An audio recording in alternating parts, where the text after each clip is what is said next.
Welcome to Kenton's videos. Enjoy the video.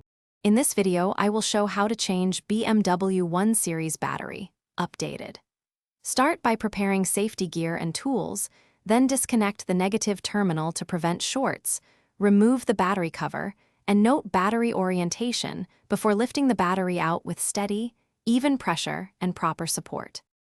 I will explain the tools and preparation you need to change the battery safely and smoothly.